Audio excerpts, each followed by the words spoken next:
Langsung aja udah kita nggak sabar lagi nih ya. Tadi udah banyak sekali dibekali oleh Kak Tony tentang bagaimana cara berkomunikasi yang efektif supaya lebih deket sama anak-anak dan juga anak-anak lebih deket sama orang tuanya. Nah, komunikasi udah dibekalin ke kita-kita. Nah, sekarang kita mau dengar bekal yang kedua, yaitu dari Kak Albert tentunya tentang masa depan nih. Karena ini adalah topik yang paling hangat dibicarakan khususnya di usia-usia teenagers atau remaja. Nah, tanpa berpanjang-panjang, silakan Kak Albert, the screen is yours. Thank you Bu Jovita. Thank you juga buat Kak Tony nih buat sharingnya.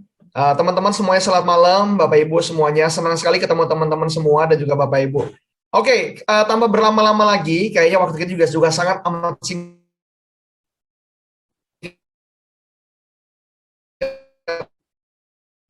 sekali. Nah, biarkan jika saya sama hari ini. Oke, nah sebelum kita mulai, tadi Kak Tony udah banyak ngobrol sama orang tua dan anak gitu ya. Udah banyak ngobrol sama orang tua khususnya. Nah, boleh nggak teman-teman di sini gitu, yang anak-anak muda, yang merasa masih muda di sini mungkin bilang sama papa mamanya gini ya, Pak, Ma, terima kasih ya udah mau belajar buat mendidik aku menjadi lebih baik lagi. Ah, boleh nggak? Coba dong. Coba dong, ngomong dulu dong. Tadi kan mamanya, papanya banyak belajar ya. Sekarang gantian anak-anaknya yang bilang sama papa mamanya dong ya. Oke oke. Nah, beberapa sudah ya. Thank you ya Pak Mas sudah belajar jadi orang yang lebih baik buat aku ya. Nah, teman-teman yang masih muda sadari baik-baik begini. Ternyata jadi orang tuh susah ya. Susah banget loh. Tadi kalau kita ngomong Kak Tony ngomong tuh ya, kayaknya susah banget jadi orang tua dan memang betul. Ya. Nah, Bapak Ibu saya punya dua anak Bapak Ibu, yang paling besar 8 tahun. Saya melayani anak muda 20 tahun sudah melayani anak muda. Jadi saya sudah punya perjalanan yang lama bahkan sampai hari ini tetap melayani anak muda dan menjadikan membimbing anak-anak muda menjadi seorang pemimpin di usia muda. Jadi teman-teman yang masih muda sadari baik-baik ya bahwa jadi orang tua nggak gampang. Jadi hari ini jangan menghakimi orang tuamu. Memang orang tua itu nggak sempurna ya, tapi waktu orang tua mau belajar lebih baik setiap harinya, tentu kita harus menghargai dan juga menghormati mereka. Alright, sekarang ada sebuah hal yang sangat penting sekali. Kalau kita hari ini mau mulai, kita mau cerita dulu Bapak Ibu ya. Teman-teman yang masih muda nih mau cerita dulu, menarik banget nih ya. Pada suatu hari gitu ya, di zaman COVID seperti sekarang ini gitu ya, ternyata banyak sekali orang-orang yang rugi secara perusahaan gitu ya, bingung mau ngapain juga. Nah, ternyata suatu hari ada sebuah sirkus ya, kita tahu sirkus ya. Sirkus itu kan biasa memelihara beberapa binatang yang sudah dilatih gitu ya. Dan ternyata begitu masa pandemi, sadari baik-baik bahwa banyak sekali sirkus yang kesulitan.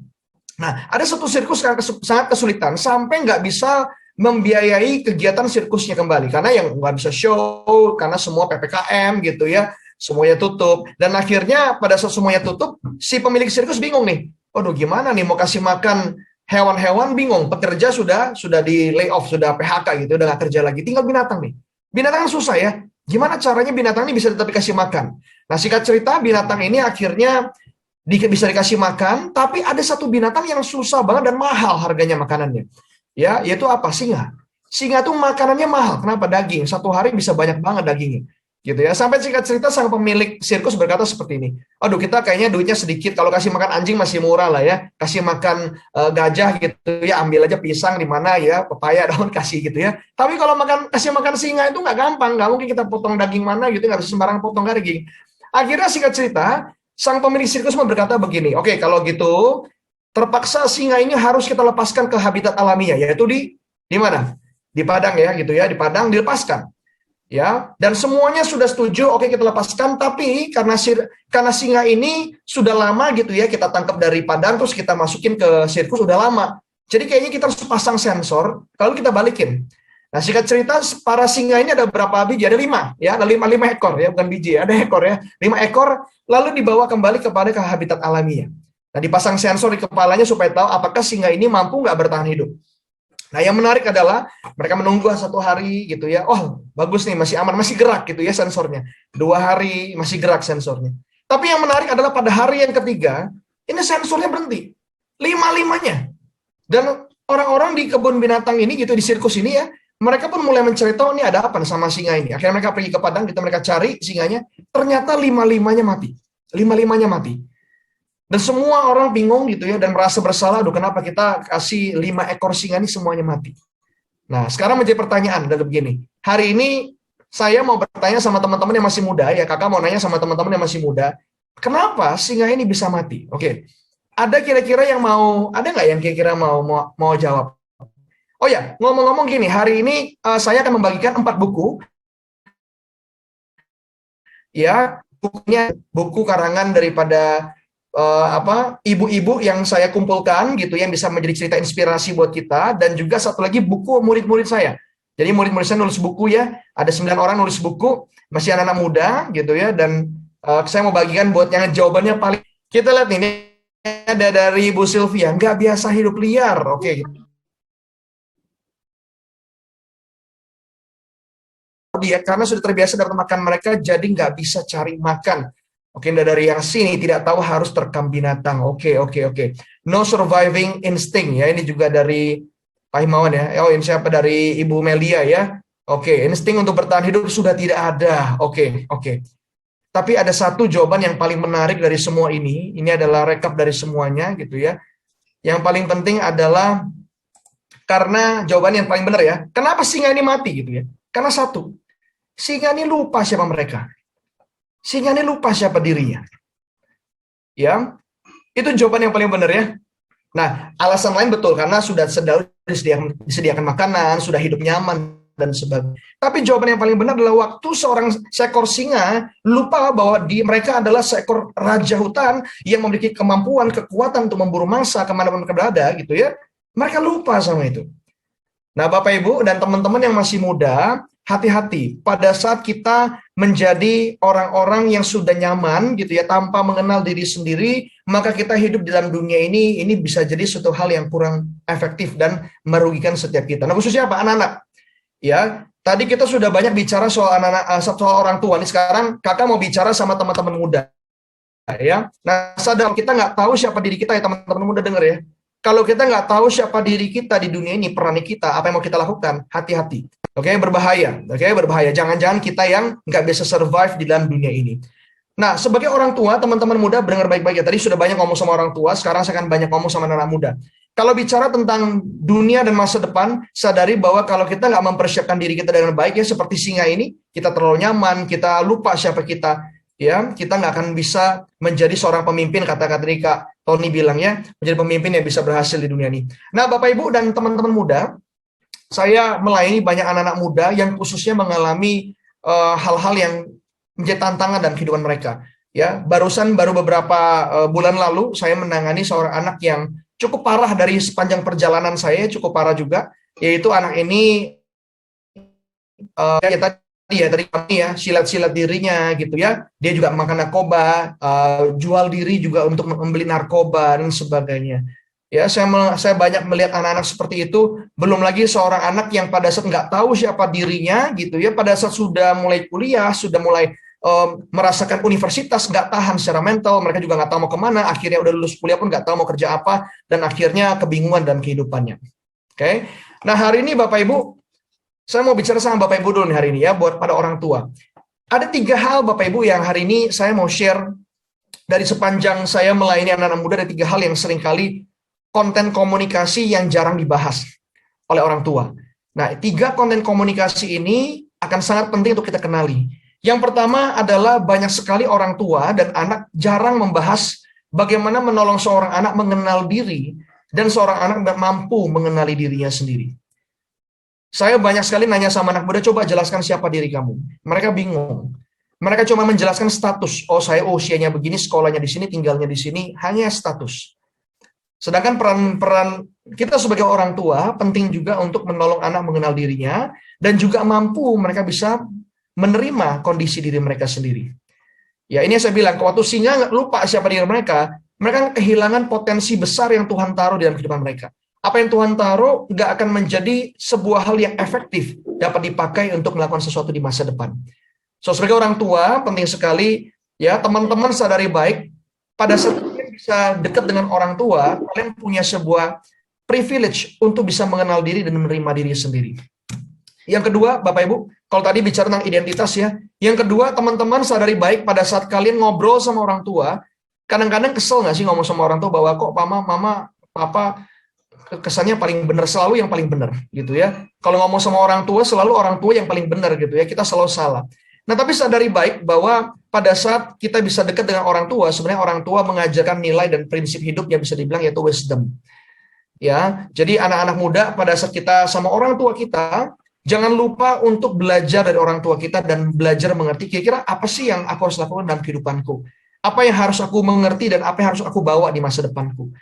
Ya, ini bicara wisdom. Orang tua jangan lupa untuk selalu memberikan nilai dan prinsip atau wisdom. Jangan selalu membereskan perilaku tanpa mengisi yang namanya nilai dan prinsip dalam diri anak-anak kita. Ya, nah ini penting sekali. Nah, yang kita mau bahas ini ketiga nih, yaitu skill dan tujuan hidup. Nah, bicara kepemimpinan, nggak ada lain bicara impact, yaitu dampak. Kita percaya bahwa Tuhan menciptakan di dunia kita di dunia ini adalah untuk memberikan dampak yang besar bagi dunia. Okay? So, teman-teman muda, dengar baik-baik. Kalau kita hari ini nggak tahu mau ngapain, nggak tahu mau kemana, nggak tahu mau bangun apa, dan mengkaryakan apa, gitu ya, jangan-jangan hidup kita lagi muter nggak tahu ke arahnya kemana. Sedangkan Tuhan menciptakan kita untuk menjadi seseorang yang membawa dampak, dan pasti jadi berkat juga bagi dunia ini.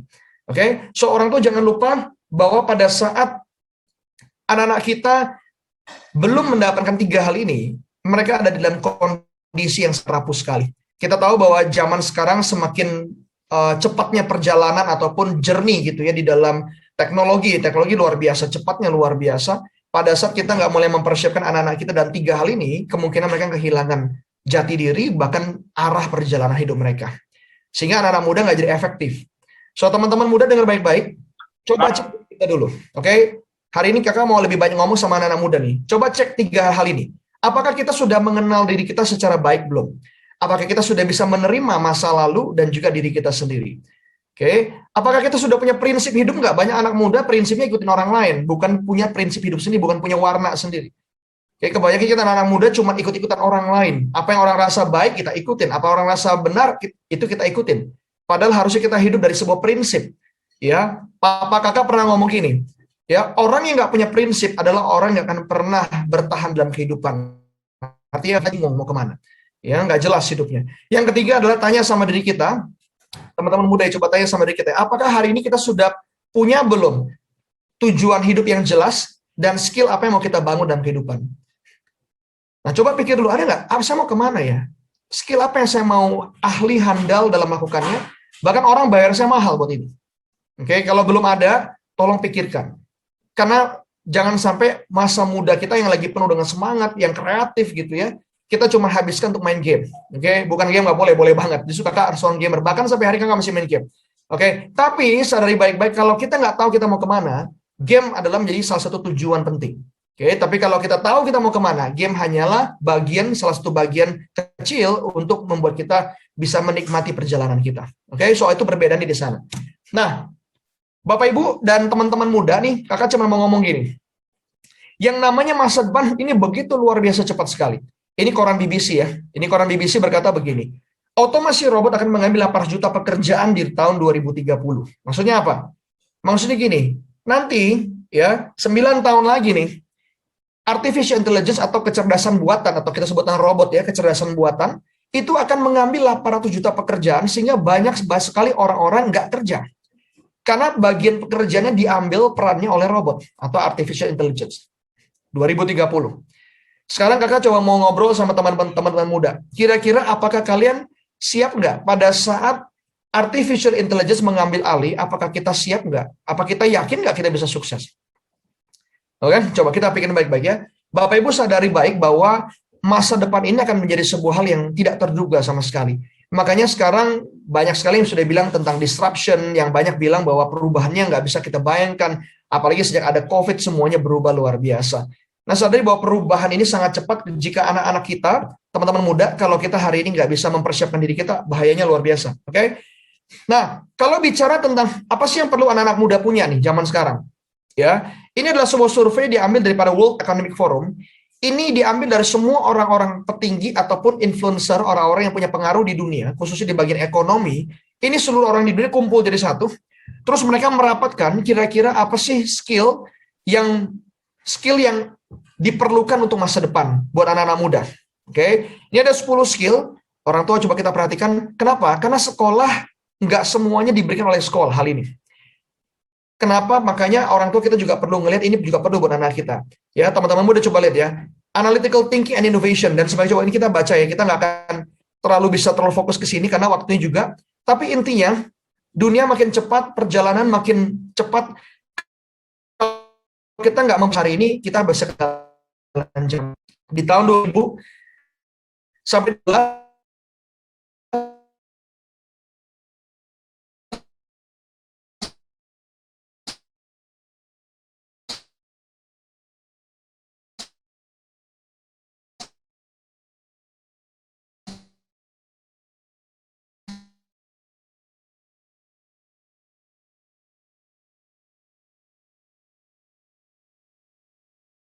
atau apalagi saya Bapak Ibu. Jadi dia ambil kuliah di Amerika, tentang ilmu perang Bapak Ibu. Ya politik ya, dia ambil politik, ada ilmu perang. Jadi dia mendengar bahwa ternyata zaman sekarang di Pentagon sana, di Ministry of Defense Amerika, mereka meng-hire pemain gamer. Mereka meng-hire gamer gitu ya, pemain game untuk menjadi drone operator, jadi tentara di sana. Oke, kenapa? Karena dipikir bahwa pada saat seorang yang sering bermain game, maka motorik dan juga kecepatan otaknya merespon kepada sesuatu itu sangat bagus sekali balancingnya. Ya, ini menarik. Jadi pekerjaan-pekerjaan yang dulunya nggak ada, sekarang lahir pekerjaan-pekerjaan yang luar biasa beda. Nah, teman yang muda dengar baik-baik. Sekarang semuanya cepat banget. Pertanyaan, mungkin kita masih muda, mungkin SMP gitu ya, atau mungkin masih SD. Tapi mungkin sebuah pandangan gitu ya, ini sebuah hal yang mungkin kita bisa pikirkan juga. Kira-kira ke depan aku mau jadi apa ya? Ya, nah Bapak Ibu juga penting sekali pada saat kita mengenal kira-kira anak-anak kita dengan pekerjaan-pekerjaan baru, kita bisa share sama mereka kira-kira ada peluang apa saja yang akan ada di masa depan. Nah teman-teman, Bapak Ibu, kalau kita tahu ada pekerjaan yang baru lahir, banyak juga pekerjaan-pekerjaan yang akan terancam. Ya, yang tadi kita bilang, terancam punah begitu ya. Telemarketer, travel agent, teller bank, penerjemah, akun ya juga ya. Cetak beberapa kali membawakan training di beberapa bank Bapak Ibu ya teman-teman, lalu teman-teman di bank ngomong gini, Pak kita sekarang lagi mau go digital. Maksudnya apa Pak? Maksudnya semua bank nanti udah kalau dulu kan biasa lebih banyak pakai ATM gitu ya, ada banyak kantor cabang, sekarang udah mulai dikurangin fokusnya kepada digital, sehingga pengurangan pegawai akan sekitar 70-80%, dikatakan seperti itu ya. Artinya apa? Bank aja udah mulai ngurangin karyawan gitu ya. Ini berarti banyak sekali hal-hal yang akan mulai terancam punah pekerjaan, diganti oleh artificial intelligence. Nah, akuntan, dulu akuntan dibilang kalau kamu kuliah akuntan pasti pekerjaannya cepat banget dapat. Nah, itu memang betul 10 tahun yang lalu. Tapi 10 tahun yang ke depan ini udah nggak begitu berlaku lagi sejak adanya aplikasi akuntansi. Orang yang nggak ngerti akuntansi pun tinggal masukin, udah bisa langsung jadi laporan keuangan dan sebagainya. Nah, sehingga teman-teman, Bapak Ibu, kalau kita nggak mulai mempersiapkan anak-anak kita untuk bisa mengenali masa depan dan peran mereka di masa depan itu apa, ini akan sangat disayangkan. Karena zaman sekarang, dulu nggak ada term ini atau kata-kata ini. Sekarang udah ramai sekali. Term ini namanya life quarter crisis, ya. Jadi life quarter crisis adalah arti gini, banyak sekali anak-anak zaman sekarang usia 23, 25 itu bingung hidupnya mau dibawa kemana. Bingung. Makanya akhirnya nyari bisnis inilah, bisnis itu. Makanya franchise sangat luar biasa sekali di 10 tahun, 5 tahun terakhir ini. Ya, itu sangat luar biasa. Kenapa? Karena bingung, saya ini mau ngapain? Apa yang saya mau lakukan? Peran saya apa? Semua orang kebingungan. Nah, saya berharap anak-anak kita memiliki kejelasan dan mereka bisa menolong justru banyak orang gitu dari kehidupan mereka. Oke? Nah, ini penting sekali. Nah, Bapak Ibu, saya dalam perjalanan saya adalah orang yang salah jurusan. Ya, saya adalah orang yang salah jurusan. Saya juga orang yang awal-awalnya bingung gitu ya. Saya mau kemana ya? Teman-teman kakak juga ada orang yang bingung mau kemana ya, masa depan ini mau dibawa kemana. Nah akhirnya Bapak Ibu dari kebingungan itu, saya mulai membuat sebuah metode gitu ya, dan ini saya buat dalam buku saya. Jadi ini buku saya berjudul Parents The Ultimate Career Coach, di mana orang tua kita punya peran bukan cuma membesarkan anak, tapi mengisi kehidupan anak dan mempersiapkan mereka menjadi seorang yang bisa memberi dampak dan peran mereka jelas di dunia ini. Ya, nah ini adalah 4 fondasi, 4 perjalanan untuk mereka bisa mencapai sebuah namanya clarity atau kejernihan berpikir. Kita tahu di dunia ini banyak sekali anak-anak muda bingung. Kenapa sejak ada Instagram dan sebagainya, membuat orang lain selalu memberikan sisi terbaik mereka, foto yang terbaik gitu ya, makan di makanan yang mewah, yang enak, perjalanan kemana, semua sisi terbaik. Sehingga akan banyak orang yang nggak percaya diri di zaman ini. Ya, nah itu yang kita sebut dengan foundation. Nah, karena orang banyak nggak percaya diri, banyak anak-anak muda yang takut, banyak anak muda yang ragu, akhirnya zaman sekarang ini jarang atau susah cari orang yang memiliki wisdom. Anak-anak muda pinter, tapi anak muda kurang akan namanya kebijaksanaan. Ya, karena itu kita penting sekali sebagai orang tua, ya teman-teman muda sadari, kita harus punya foundation yang bagus, yang tepat, supaya waktu kita melangkah kepada masa depan kita nggak sembarangan maju, tapi kita maju dengan arah, dengan tujuan yang jelas. Oke? Nah, kita akan mulai masuk dari sesi yang pertama, ini ya, yang foundation pertama. Bapak Ibu, ada 3 pertanyaan yang sering kali saya tanyakan sama anak muda, dan anak muda akan susah jawab. Oke, bahkan saya tanyakan ini sampai sama orang usia 20-an ya, 25, 30 masih bingung loh. Masih bingung. Nah, sebagai orang tua, pertanyaan itu penting sekali. Kenapa? Karena gini, waktu kita bisa menanyakan pertanyaan dengan tepat, kita akan mendapatkan jawaban yang lebih baik. Sebagai orang tua, tugas kita bukannya memberikan direction lagi, arti kata kita nyuruh anak melakukan sesuatu, tapi sebagai orang tua kita harus pintar dalam bertanya. Karena pertanyaan itu bisa mengembangkan cakrawala dan pemikiran seorang anak, ya. Nah, ini penting sekali. Oke. Nah, apa pertanyaannya harus ditanyakan? Habis ini kita mau simulasi. Nanti yang perlu dilakukan adalah orang tua harus wawancara anaknya. Oke. Orang tua harus wawancara anaknya. Oke. Teman-teman yang masih muda, jangan takut. Ini pertanyaan memang susah, oke? Memang nggak gampang, tapi jawabannya sudah ada di dalam diri kita. Tugas kita adalah mikir, kita cari. Nggak bisa jawab secara detail hari nggak apa-apa, tapi paling nggak ada gambaran kita nih mau ngapain sebenarnya ya. Oke, ini saya sebut dengan 3 mystery question. Dan 3 pertanyaan ini adalah pertanyaan yang bisa menetapkan base atau sebuah gambaran buat anak-anak kita. Kita mulai ya. Yang pertama, orang tua silakan nanti wawancara, ada 3 pertanyaan sama anaknya. Alasan saya yang terkuat mengapa saya mau hidup di dunia ini. Oke, kenapa pertanyaan ini harus ditanyakan? Karena gini, waktu seorang anak muda gitu ya, waktu kita menjalani hidup, tapi nggak punya alasan kuat untuk bangkit, yang menjadi masalah waktu kita jatuh, gimana cara bangkitnya? Ini penting banget. Kalau kita nggak punya alasan yang sangat kuat, makanya banyak anak muda masuk ke dalam mental health. Ya, pasti seperti Bu Jovita ngalamin, banyak sekali anak zaman sekarang mengalami mental health. Ya, nah kita juga mengalami banyak anak-anak muda pindah-pindah jurusan, nggak tahu hidupnya mau kemana, kebingungan. Akhirnya hanya cuma dibuat santai dan jalani hidup. Nah, ini penting sekali. Yang pertama, alasan yang kuat. Yang kedua, hal terbesar dan terutama yang saya ingin capai dalam kehidupan saya. Satu aja, nggak boleh lebih. Yang paling penting, yang saya mau capai, yang paling terutama yang saya mau capai waktu saya nanti mengejar kehidupan saya. Oke? Dan ini yang ketiga yang bagus nih ya. Hal yang terpenting yang saya ingin tinggalkan waktu saya tidak ada lagi di dunia ini. Apa yang saya mau tinggalkan di dunia ini waktu saya udah nggak lagi di dunia ini. Oke, silakan orang tua nanya, saya akan kasih waktu sekitar 3-4 menit, ya, besok saya akan bertanya ke beberapa keluarga, gitu ya, anak-anak khususnya, supaya anak-anak bisa juga memiliki punya fondasi menjawab pertanyaan. Oke, silakan, saya kasih waktu 4 menit. Oke, 4 menit silakan orang tua bertanya ya.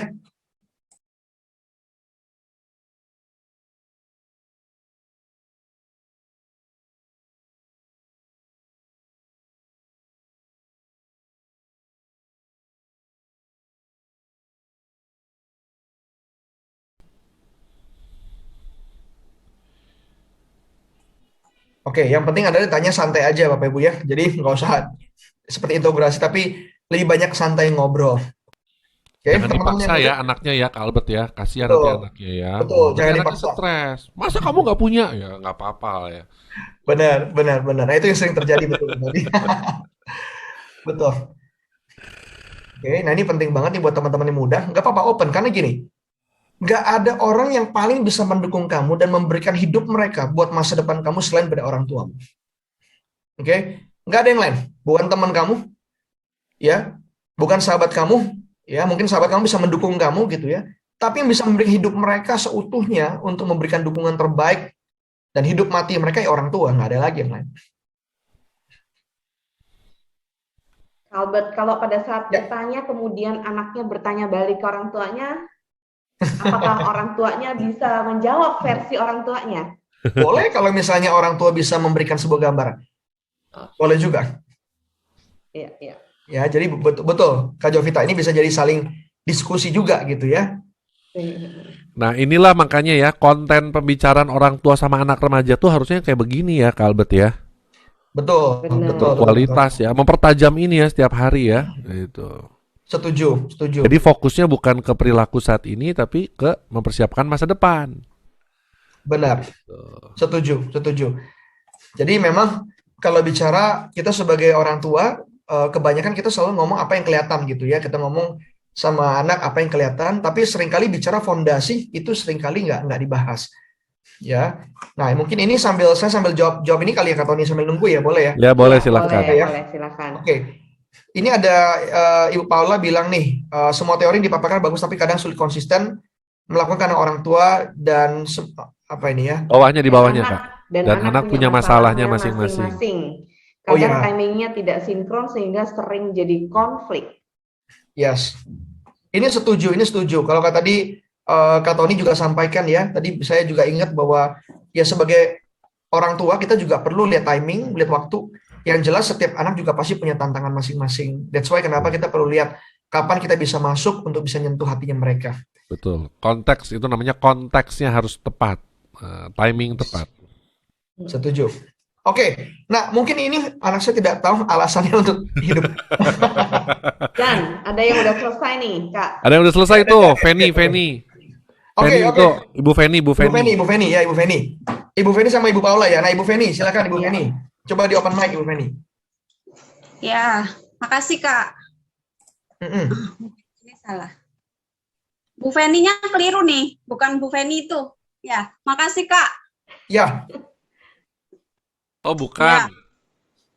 oke berarti Ya. siapa tadi ya di sini ya? Oke, berarti Ada ini ibu ini ya kali ya, Ibu Paula ya. Ibu Paula coba. Ya, Ibu Paula. silakan, Paula. Ibu Paula. Benar saya Kak.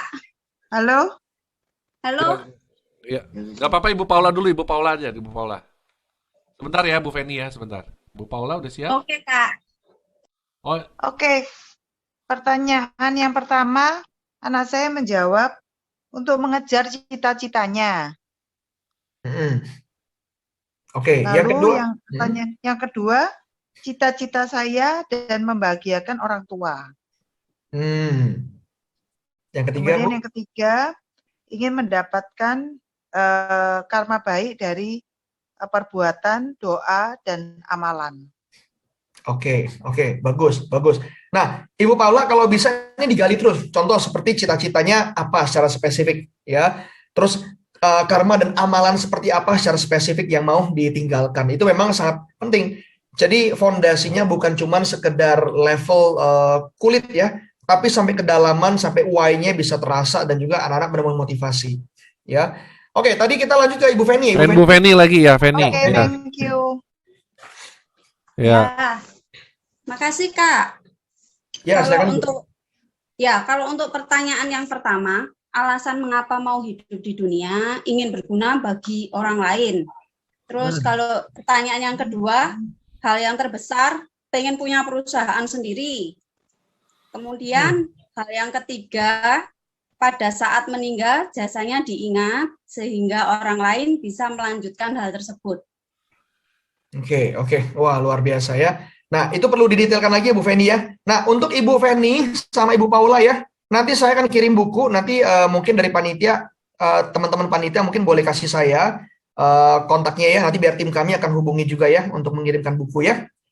Sip, Oke, makasih thank you. Kak. Terima kasih Bu Paula, Bu Feni juga terima kasih. Nah, buat yang lain juga nanti kita lanjut dulu ya. Ini ternyata saya baru sadar waktunya sudah sangat singkat sekali. Jadi saya harus sedikit lebih ngebut lagi ya untuk ini ya. Nggak apa-apa, Kalbet sampai jam 9 nggak apa-apa. Oh gitu ya. Oke. Ya. Thank you Kak Tony. Thank you. Nah, Bapak Ibu, ini penting sekali. Jadi gini, sepanjang perjalanan saya melayani anak muda, waktu seorang anak muda mengerti kemana dia mau pergi, akhirnya terbangunlah yang namanya sebuah keinginan atau why gitu ya. Keinginan yang jelas untuk maju, bangkit, dan mulai mengubah kehidupannya. Oke. Nah, ini penting sekali pertanyaan-pertanyaan seperti ini ya. Nah, lalu saya mau share nih Bapak Ibu. Nanti kalau anak-anak sudah SMA, khususnya udah mau masuk kuliah, di sini kan kebanyakan ada anak muda ya yang masih proses mau kuliah gitu atau mau SMA. Ini banyak banget ya. Bahkan sampai hari ini saya rally ke sekolah-sekolah untuk memberikan beberapa seminar hal ini. Tapi kayaknya hari ini kita nggak akan terlalu sempat untuk jelasin terlalu banyak. Intinya begini, kebanyakan anak-anak itu yang namanya salah milih jurusan itu sudah menjadi hal yang biasa. Ya, bahkan udah jadi kebiasaan. Oke, kalau semester 1 kita salah, kita maunya ngapain gitu ya. Coba dulu deh, nanti salah kan bisa pindah jurusan. Bahkan udah saya perkataan begitu. Ya, nah bahkan di sini dikatakan dari Indonesian Career Center Network aja berkata bahwa 87% mahasiswa ya ambil jurusan nggak sesuai minatnya atau pekerjaannya. Nah, teman-teman yang masih muda, sadari baik-baik waktu kamu memilih jurusan atau pekerjaan nanti, sebaiknya tepat segera gitu ya. Karena kalau enggak, kita kerugiannya akan jauh lebih banyak daripada keuntungannya. Oke? Nah, kakak adalah korban salah jurusan dan 4 tahun ngalamin jurusan yang mungkin nggak ada hubungan dengan pekerjaan, itu ya cukup luar biasa juga gitu ya. Nah, bukan cuma ICCN yang memberikan gambaran, tapi juga Kompasiana ngeluarin gambaran begini. Perguruan tinggi pencetak pengangguran tertinggi. Jadi intinya begini, orang yang jurusannya udah tepat, pekerjaannya udah sesuai, mencari kerjanya nggak gampang. Apalagi orang yang salah jurusan, gitu ya. Pekerjaannya pasti lebih sulit lagi carinya, apalagi ditambah zaman COVID seperti ini. Nah, jadi Bapak Ibu, saran saya begini, pada saat anak-anak kita sudah mau nanti masuk SMA, tolong dipersiapkan untuk anak-anak mengerti kira-kira saya ini mau ngapain di dalam kehidupan. Ya, tujuannya apa? Nah, ini salah satu kerugian nih. Udah habis uang, habis waktu, belum lagi secara psikologis terganggu. Ya, saya pernah punya pelayanan sama seorang anak, pinter dapat beasiswa di Nanyang University di Singapura, udah kuliah sekitar 1 tahun gitu ya, udah 2 semester, terus tiba-tiba minta pulang sama papanya. Ya, bilang nggak cocok jurusan dan akhirnya nggak mau kuliah. Ya, akhirnya ketemu sama saya, kita gali-gali, ternyata banyak fondasi yang kurang baik diberesin, akhirnya setelah berhasil ditemukan gitu ya, cocoknya ternyata jadi IT bukan teknik mesin ya, akhirnya baru dia mulai bisa beranjak naik dan akhirnya hari ini bisa memenangi beberapa lomba kejuaraan dunia di IT gitu ya. Nah, ini penting banget supaya jangan sampai anak-anak mengalami kondisi-kondisi seperti ini. Kenapa anak-anak bingung masa depan? Ya, khususnya kenapa anak-anak bingung tentang pekerjaan dan juga kuliahnya mau ngapain? Nah, ini yang pertama ya, ini dari beberapa penelitian saya. Yang pertama adalah kurang analisa dan eksplorasi diri. Anak-anak muda nih jarang banget ngerti siapa dirinya. Saya itu bisanya apa? Apa potensi yang tersembunyi yang belum saya sadari? Nah, ini banyak banget nih yang mengalami ini. Bahkan orang tua juga bingung bagaimana caranya untuk menggali. Habisnya saya akan kasih sedikit singkat aja, secara cepat aja gimana caranya. Ya, kedua, landasan mindset yang nggak tepat. Contoh, kalau misalnya seorang anak mikirnya, aku mau cari yang jurusan yang gampang-gampang aja. Ya, mentalnya nggak kuat. Akhirnya dia akan menurunkan potensinya, nggak menemukan potensi yang terbaik. Nah, ini penting sekali. Oke. Nah, lanjut lagi. Kurang update jurusan dan karir di masa depan. Ada apa aja jurusan? Sekarang Bapak Ibu, jurusan udah muncul banyak sekali. Ya, ada namanya financial engineering sekarang. Belum pernah dengar ya, itu baru. Ya, ada lagi namanya investment and banking digital banking. Ya, ada lagi baru. Ada lagi jurusan namanya machine learning. Banyak sekali jurusan baru, pekerjaan-pekerjaan baru yang lahir dan kita sebagai orang tua mungkin nggak bisa bantu untuk update anak-anak kita. Padahal penting banget. Ya, dan kurangnya pendampingan. Anak kurang didampingi, punya value, punya kejelasan arah akan masa depan. Dan yang terakhir adalah persepsi jurusan dan profesi yang nggak tepat. Ya, nah ini beberapa saya nggak bisa terlalu detail, tapi jangan sampai anak-anak terjebak di sini. Kenapa? Pasti mereka melaluinya. Apalagi SMA 3 harus milih jurusan. Paling bagus Bapak Ibu kalau udah jelas gitu ya, SMA 1, SMA 2, udah bahkan sudah bisa ambil foundation kalau memang sudah jelas. Ya, udah bisa ambil kuliah di luar negeri, sehingga lebih cepat. Nah, ini penting sekali. Oke? Nah, ini saya ciptakan Bapak Ibu, ini mind frame, bagaimana bantu anak kita mengenali konsep fitur dirinya. Ini penting banget. Coba saya bukakan. Ini 6P saya sebut ya. Yang pertama adalah potensi. Kita harus bantu anak menemukan potensi. Saya kasih lihat nanti ada beberapa gambaran bagaimana menemukan potensi ya. Potensi harus tahu. Karena kalau nggak tahu potensi, fitur kekuatannya apa, nggak tahu anak bisa excel dalam bidang apa. Kedua, personality. Kalau misalnya personality-nya nggak tahu, dia akan bingung kerjaan kayak apa yang cocok sama saya. Ya, ini kepribadian kerjanya seperti apa. Yang ketiga, passion. Bapak Ibu, dalam penelitian saya menemukan 4 tipe passion. Jadi jangan anak-anak, teman-teman yang masih muda jangan ngomong gini ya, Pak, aku nggak mau kerja gitu, itu bukan passion aku. Ya, belum tentu. Dibilang itu passion kalau ada 4 indikator. Ya, ini penelitian saya, ada 4 indikator baru bisa dibilang passion. Kalau enggak, belum tentu itu dibilang passion. Selanjutnya adalah bicara tentang purpose atau values. Ya, jadi kalau misalnya anak nggak dibantu menemukan purpose and values, tujuannya mau kemana dengan berikut dengan nilai-nilainya bisa nggak sinkron dengan semuanya ini ya. Selanjutnya yang paling penting juga adalah anak-anak perlu tahu apa peran mereka, solusi apa yang bisa mereka bawakan bagi dunia ini, atau peluang apa yang mereka mau ciptakan bagi dunia ini. Baru terakhir kita ngomong soal strategi menghasilkan uang. Ya, dulu kita bilang, ngapain kamu main YouTube gitu ya? Dulu ya pas awal-awal YouTube baru-baru mulai ya gitu ya. Banyak anak muda mau ekspresikan diri. Tapi sekarang kita tahu yang namanya influencer itu keuangannya sangat bagus. Ya, ada yang berkata bahwa attention is kata-kata gini. Perhatian adalah mata uang yang baru. Oke. Ya, attention is the new currency. Artinya apa? Setiap orang yang bisa membangun attention, mereka akan bisa menghasilkan uang. Ya, apapun pekerjaannya. Nah, jadi 6 hal ini Bapak Ibu harus punya frame-nya dulu. Teman-teman muda harus punya frame-nya ini. Oke, aku udah punya potensiku belum? Aku udah tahu belum? Personality-ku kayak apa ya? Passion-ku kayak apa ya? Purpose aku kira-kira mau kemana? Problem and opportunity apa yang aku mau berikan? Ya, supaya orang bisa bayar saya. Dan bagaimana untuk mencapai menghasilkan keuangan melalui strategi tersebut. 6 hal ini harus didesain.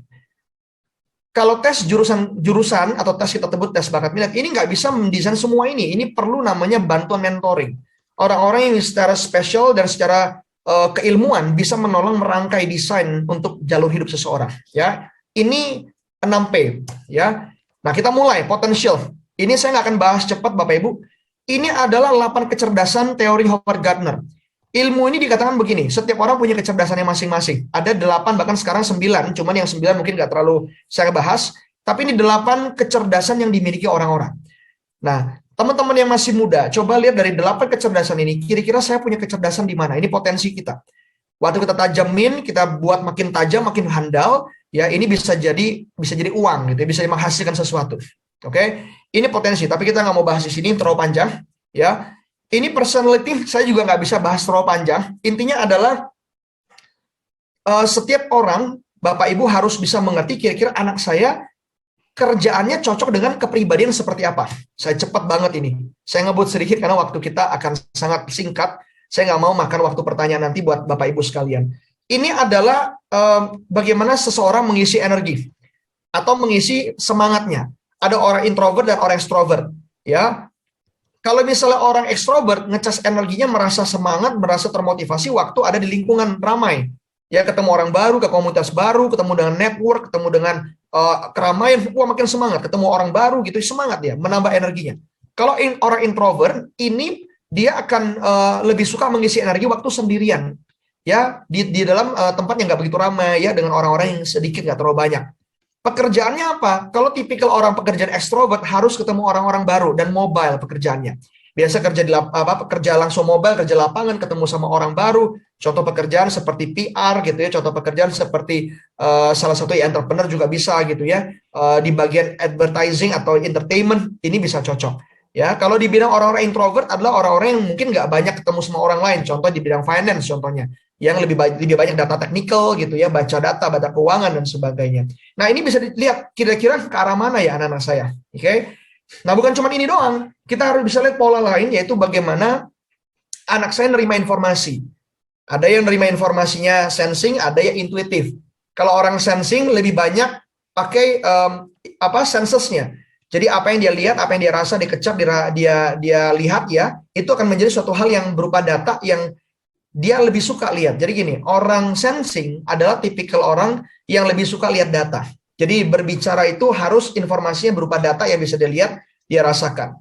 Ya, pekerjaan-pekerjaannya juga pasti adalah pekerjaan orang-orang yang fokusnya kepada data. Ya, contoh seperti orang keuangan gitu ya, harus pakai data, nggak bisa pakai intuitif.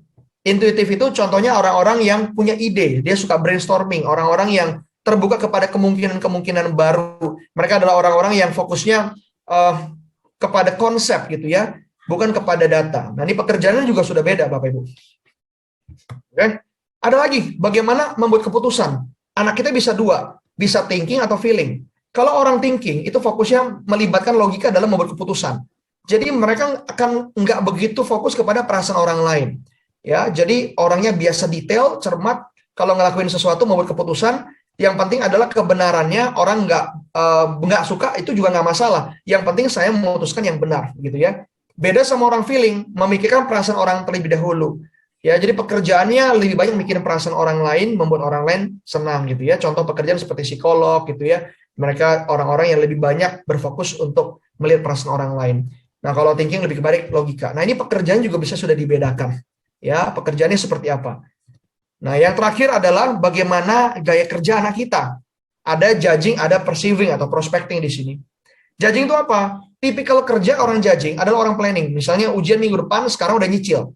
Mereka lebih suka planning, mereka lebih suka membahas hal-hal yang bentuknya strategi ke depan.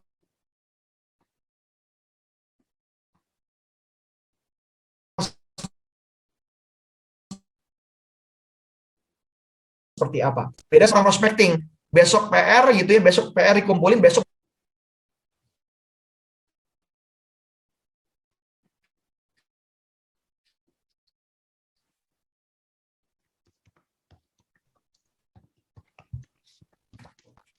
jadi Bapak Ibu, kalau bicara tentang dua hal ini gitu ya, judging sama prospecting beda. Kalau judging lebih planning tipikalnya, prospecting lebih fokus kepada bagaimana kerjanya biasa lebih spontan, ya. Yang mana yang bagus? Dua-duanya bagus.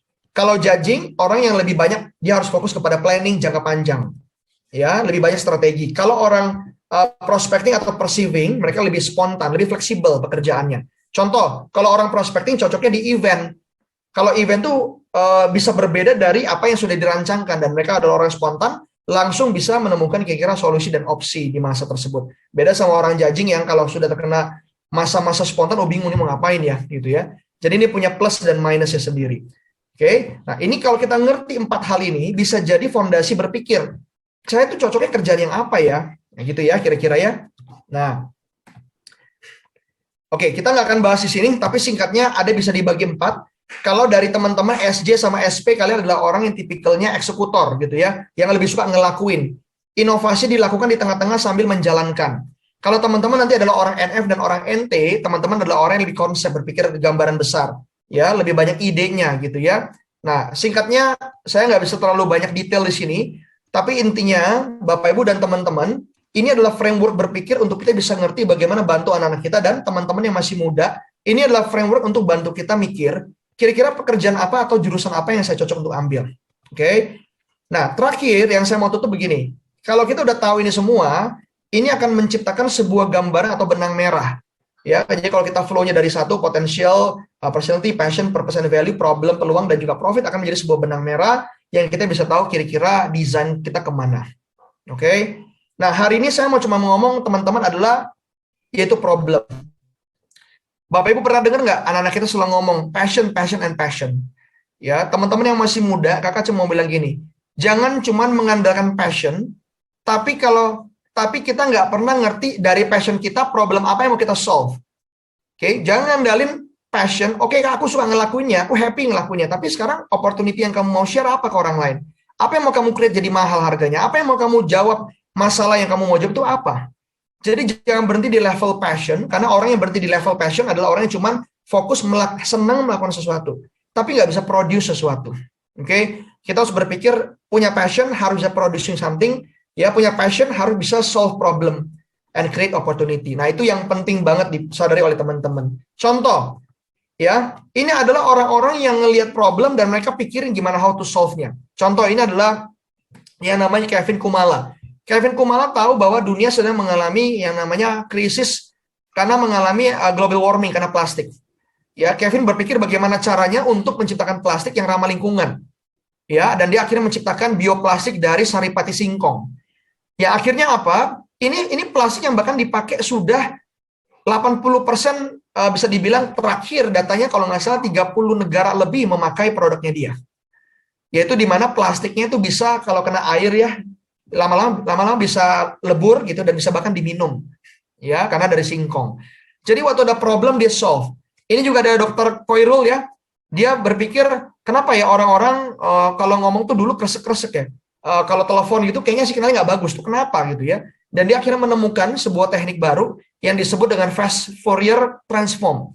Ya dan ini dipakai di teknologi komunikasi dan bahkan dia punya karya itu sudah masuk menjadi standar International Telecommunication Union. Ya, jadi bayangin teman-teman, jangan cuma berpikir, oke, aku passion, tapi mana problem yang kamu solve? Ya, mana opportunity yang mau kamu create? Oke, so mikirnya harus levelnya jauh di depan, bukan cuma itu. Ini juga ada Dr. Warsito, dia membuat pemindai 4D, bukan lagi 3D ya, 4D udah. Ya, karena kalau mau 4D itu lebih jelas, ini juga orang yang buat radar dan pesawat tanpa awak drone, ya. Dan juga dia buat radar untuk peramal cuaca 3D. Nah, ini orang-orang yang ngelihat ada masalah, mereka solve. Oke. Nah, terakhir Bapak Ibu, teman-teman, sorry banget kan ini ngebut banget gitu ya, waktunya juga kita sudah sangat mepet. Tapi intinya yang saya mau tutup adalah begini. Tugas kita bukan cuma membesarkan anak, bukan cuma dekat dengan anak, tapi mengisi kehidupan mereka dengan sebuah fondasi sehingga mereka mengerti peran, arah, dan juga kapasitas mereka untuk memberikan jawaban bagi dunia. Karena kita percaya bahwa Tuhan taruh kita di dunia untuk menjadi terang dan garam, artinya bisa memberikan solusi pada saat ada masalah, memberikan harapan waktu kegelapan itu terjadi, dan juga tentunya pasti memberikan karya untuk bisa orang-orang nikmati. Nah, itu sangat penting sekali. Teman-teman muda, sadari bahwa masa depan terus bergerak. Jangan menghabiskan waktu hanya dengan gadget. Gadget boleh, nonton YouTube boleh, TikTokan boleh, kakak juga masih ngelakuin. Tapi sadari kamu harus mengimbangi di hidupmu dengan kemajuan-kemajuan. Kamu harus mengimbangi kehidupanmu dengan gaya hidup orang-orang yang berhasil. Yes, mungkin kamu masih muda, mungkin kamu masih jauh, Kak. Tapi kakak kasih tahu, mau kamu usia masih muda, kamu bisa kok sukses di usia muda. Itu tergantung bagaimana kamu memanfaatkan waktumu. Oke? So, hari yang kakak mau tutup buat teman-teman muda, Bapak Ibu juga, sebagai orang tua kita perlu menjadi mentor buat anak-anak kita, dan memang jadi mentor susah gitu ya. Seorang mentor ada siapa sih? Seorang yang bisa melihat bakat, kemampuan dan kekuatan tersembunyi di dalam diri anak dan menolong anak mengeluarkan semua yang terbaik itu. Dan menjadi seorang mentor tentu nggak gampang. That's why kita sebagai orang tua juga perlu pihak ketiga untuk bisa support kita di dalam keluarga dengan orang-orang yang ahli seperti Bu Jovita, Kak Tony gitu ya, dan orang-orang yang memang punya keahlian untuk menolong anak-anak merancang masa depan mereka. Nah, Bapak Ibu, mungkin what next gitu ya? Pertanyaannya apa selanjutnya yang saya bisa lakukan untuk menolong anak-anak saya? Ya, apalagi semua zaman kompetisi sangat luar biasa dan masa depan pasti nggak mudah. Oh ya, ini adalah buku yang saya akan bagikan ya tadi ke Ibu siapa tadi?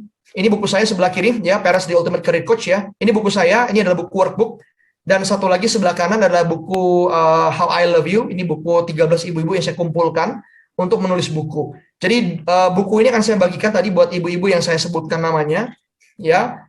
Oke. Dan kita juga punya 2 buku anak. Tapi tadi kasih ke siapa ya tadi ya, Kak Jovita ya? Ada nggak tadi yang jawab pertanyaan nih? Karena kita punya 4 buku nih yang kita mau bagiin gitu ya. Mungkin nanti Kak Jovita bantu saya untuk pilih siapa yang tadi merespon dengan bagus gitu ya. Untuk kita kasih lagi dua buku dari anak-anak muda, ya. Jadi murid-murid saya ada nulis buku, ada 2 buku yang mereka tulis, gitu ya. Yang satu ada 6 orang nulis, 1 orang 9 orang yang nulis. Ya, ini akan saya bagikan secara gratis buat teman-teman, ya, yang memang anak-anak muda. Oke. Nah, Bapak Ibu sekalian, mungkin pertanyaan what next. Nah, saya mau sharing begini bahwa zaman sekarang sudah banyak yang namanya tes bakat gitu ya untuk menolong anak. Tapi hari ini saya mau menawarkan namanya mentoring karir. Nah, ini pertama dan satu-satunya di Indonesia, saya belum dengar banyak ya, kebanyakan cuma tes lalu konsultasi, tapi kita memberikan desain sampai seorang anak bisa menemukan bahkan perencanaan yang detail. Ya, di sini kalau misalnya Bapak Ibu tertarik, ya, di sini ada yang namanya paket basic. Ini tes online yang cuman strength and personality yang tadi ya, yang tadi saya bahas itu bisa udah ada online tesnya. Ya, dan kalau misalnya mau ambil yang tes dan juga konsultasi, ini bisa dapetin ada 12 ya, 12 tes, udah dapat report juga, udah bisa dapat free akses community access. Kita punya komunitas setiap hari Kamis, bisa anak-anak ikut juga. Ya, dan juga kita punya ultra premium, ini yang paling tinggi ya. Jadi ini adalah semuanya dapat, bahkan diketemukan sama orang-orang yang udah bekerja di bidangnya. Contoh mau jadi aktuaris, kita kenalin sama aktuaris untuk ngobrol dan interview. Ya, bahkan kita desainkan, bahkan ketemu sama saya satu session untuk saya bantu secara personal untuk mendapatkan kira-kira desain karir yang sesuai. Oke, Bapak Ibu, hari ini saya akan bagi voucher sesuai dengan panitia tadi yang masukin desain. Jadi vouchernya adalah saya akan bagi 3 voucher. Yang tadi harganya 250.000, saya bagi 150.000 potongannya. Jadi cuman bayar 100.000 aja, Bapak Ibu sudah bisa mendapatkan tes yang paling basic ya. Dan Bapak Ibu yang ngambil tes basic hari ini, 5 orang pertama saya akan kasih free buku. Oke, jadi seperti beli buku aja ya, tapi udah dapat tes gitu ya. Untuk 5 orang pertama saja, Bapak Ibu, ya. Nah, ini hasilnya yang tadi strength, potensi, dan juga kepribadian. Ini gambaran tesnya. Pengambil yang premium, Bapak Ibu, tes, ya. Ya, ini kira-kira 12 tes yang akan ditesin, ya. Dan ini lengkap banget. Kita juga salah satu pegang dan tes kita yang lokal ini sudah 98% akuratnya. Oke, nah ini saya akan kasih Bapak Ibu teman-teman ini diskon ya. Jadi harganya hanya dengan tes 1 juta sudah gratis konsultasi 5 menit harga 500.000. Tapi yang ngambil ini cuma bayar 1 kita udah dapat konsultasi 5 orang pertama itu udah terakhir. Jadi voucher ini hanya berlaku sampai 31 Juli jam 11 malam. Jadi 5 orang yang nanti saya akan kasih linknya ya Bapak Ibu. Ini saya akan baginya langsung. Oke, jadi saya akan bagikan link nanti kalau Bapak Ibu mau langsung bisa langsung klik aja. Ini langsung masuk ke tim kita. Nah, orang yang memberikan pendaftaran waktu yang segera ini akan kita langsung pilih dan lalu kita akan kasih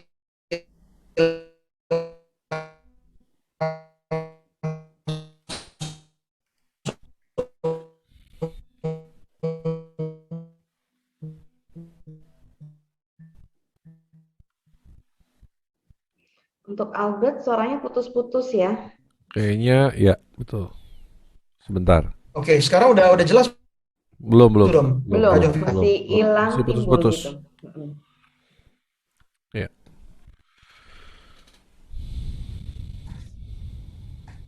Alright, apakah ini udah? Nah, sudah. Oke, Bet, mungkin ada satu lagi kan, Bet, yang super premium belum dikasih tunjuk, Bet. Oh iya, ya. Nah ini ya Bapak Ibu tadi sudah basic. Ini yang jurusan karir dari 2 juta jadi diskon 1 juta. Ini kalau ambil 5 orang pertama dapat konsultasi sama saya. Kalau konsultasi sama saya Bapak Ibu sekali sesi itu bisa sampai 4,5 juta. Ya, jadi kalau bisa dapat Bapak Ibu bisa langsung personal sama saya langsung. Oke, sama yang terakhir, kalau misalnya udah pernah tes nih saya, tapi tetapnya masih bingung. Nah, kita akan kasih beli tesnya aja dapat 5 hal, yaitu apa? Pertama dapat reporting dari tim psikolog, yang kedua dapat 5 sesi belajar online, itu ada videonya, ada isiannya langsung, bisa kapan aja belajar secara fleksibel, 5 sesi, ya, career workshop, yang ketiga adalah konsultasi dengan ahli jurusan, ya, yang keempat konsultasi dengan ahli karir, ya, dan yang kelima adalah saya akan ketemukan langsung dengan orang-orang yang bekerja di bidangnya. Jadi bisa langsung interview, dan orang-orang yang pasti tentu ada di network kita ya Bapak Ibu ya. Jadi ini saya bisa bilang ini pertama di Indonesia dan saya bisa jamin ini nggak ada di Indonesia. Kalau ada saya balikin duit sama Bapak Ibu. Oke, jadi ini Bapak Ibu yang pertama kali di Indonesia. Nah, ending dari ini semua Bapak Ibu yang saya cuma mau sampaikan sebagai orang tua penting sekali untuk bisa memberikan gambaran buat anak-anak kita. Dengan kita punya tes seperti ini, kita juga punya konsep untuk bisa menolong anak-anak kita. Nah, mulai dari umur berapa? Paling bagus umur dari 12 tahun Bapak Ibu. Ini ada ininya ya. Linknya Bapak Ibu. Saya sudah klik di sini, nanti Bapak Ibu kalau mau langsung bisa copy link ini, langsung buka di website Bapak Ibu ya, langsung diklik aja, langsung masuk ke WA grup kami. Nah, di situ Bapak Ibu bisa langsung buka langsung, di situ sudah ada form pendaftarannya, lalu di situ bisa langsung diklaim mau voucher yang mana, lalu di situ bisa langsung pakai pembayaran. Nah, 5 orang pertama Bapak Ibu untuk ngambil yang free gitu ya, yang basic akan mendapat 5 buku. Ya, 5 buku gratis Bapak Ibu. Yang basic, yang premium kalau Bapak Ibu ngambil, itu bisa 5 orang pertama akan bisa konsultasi sama saya secara langsung. Ya, oke. Nah, jadi Bapak Ibu saya mau tutup bahwa terima kasih Bapak Ibu sudah kami boleh sharing, dan yang jelas bahwa keinginan kami, kerinduan kami untuk melihat pemimpin-pemimpin muda di Indonesia lahir melalui anak-anak muda di tempat ini. Ya, dan kita juga percaya pada saat orang tua boleh hadir dan bisa menolong anak-anak kita gitu ya, pasti mereka memiliki masa depan yang jauh lebih baik. Oke, saya kembalikan sama Kak Jovita, silakan Kak Jovita.